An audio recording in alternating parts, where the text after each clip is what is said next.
So here's Bond, Mr. Fertile. And here with Sparky, who is actively mating, but making infertile eggs. And Buster, who is actively mating and made one fertile egg that failed out of 6.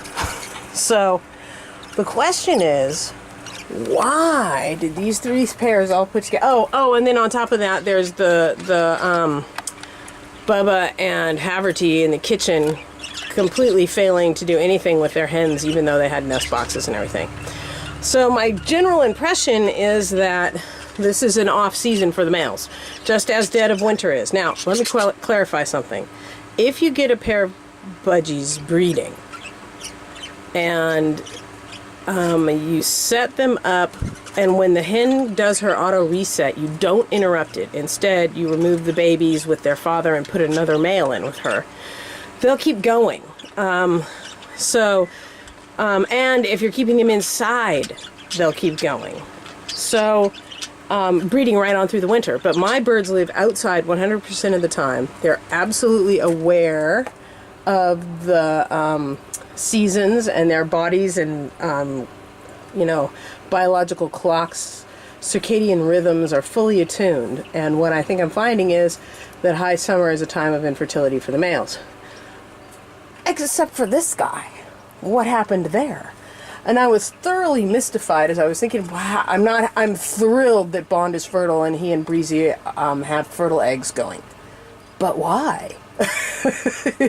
It doesn't match with my theory that the males go through a period of infertility in high summer. And then all of a sudden I realized, wait a minute. I got Bond in about 5 weeks ago, 6 weeks ago maybe, from a breeder that keeps all of his birds inside, temperature controlled and light controlled. So Bond has no idea what a season is yet. He hasn't been here long enough. And of course, when he came to me, he was in quarantine inside. So still no idea what a season is. So I put him out here, and his body's like, wow, you guys ought to turn up the air conditioning. But his circadian rhythms have no idea what a season is yet. So he hasn't gone out of fertility. So that totally makes sense that he would still be fertile. I'll leave him out here long enough and he'll fall into the same rhythm as all the rest of the guys. So that kind of makes a little sense. So on Remington and Razzle, they had a third embryo in there, and what happened is they hatched one chick, and then 2 days later when an embryo was supposed to hatch, it didn't. And then 2 days later, an embryo did hatch. And I was like, okay, maybe when I took those 2 embryos out and froze them, I accidentally took a more developed one instead of a less developed one. So I waited for 2 more days and still nothing happened. So I just took the egg in and opened it up, and there was a live, fully formed chick in there that just had not managed to find his way out of the egg. It's too bad, but it happens a fair amount of the time. So she has 2 more eggs in there, which I am going to candle and remove because she's at her, or actually, let me rethink that for a minute. Okay, I am going to take, Lilith's egg is not fertile. It's not developing. So I'm going to take her and Limey and put them out in the big flight today because I'm pretty sure that we're in a period of infertility, and if I tried to let them reset, I'd just get infertile eggs. So they're going to take a break and go back in the fall. But that means that I can't foster Fluffy's 4th chick out to her because she ain't going to be around. But now that Remington only has 2, I can foster it to Remington. So I will leave those last 2 placeholder eggs in there. Fluffy's supposed to hatch out a chick today and another one tomorrow. So we'll see if that actually happens. If she does come up with 4 live chicks, I will give the 4th one to Remington. So I'll leave the eggs in there so there'll be a reason for her chick to reappear. So that's perfect, and I can put these 2 out for a rest.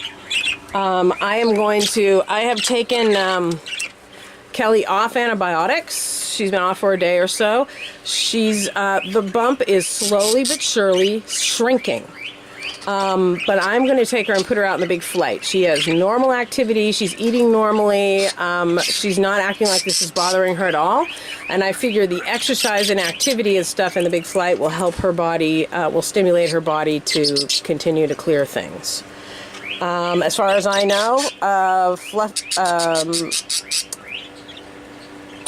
Rainbow is still sitting on 2 viable eggs from Remington, so she's going to stay with her buster in here to raise those 2 chicks. And these 2, Sparky and Lilith, I was getting ready to take out because I know all of their eggs are infertile. They're up to 4 now, but Lilith is laying eggs lockstep with Breezy. So that means that when Breezy's and Lilith are both done laying, I can pull out some of Breezy's eggs and stick them under Lilith and have more than just 3 of Breezy and Bond's chicks. And since these guys are fully invested and have already laid all those eggs and everything, and there is also the possibility that I suspect that what everybody's doing is, what all the males are doing is a, seasonal infertility. But I don't know that for 100% sure, and Sparky's an old guy. He's got a green band on. I think that makes him a 2014. So he's an old guy. He may have gone out of fertility. And Lilith, I've gotten some embryos from her, but I've never gotten a chick that survived. So I don't know. Being fosters may be the only thing I ever get out of these 2. Because it's just really hard to say what's going on. So I figure as long as they're in place and there are chicks to be had, I will let Breezy finish laying all her eggs and then give 3 of her developing embryos to Lilith and see what happens. Okay. So that's it.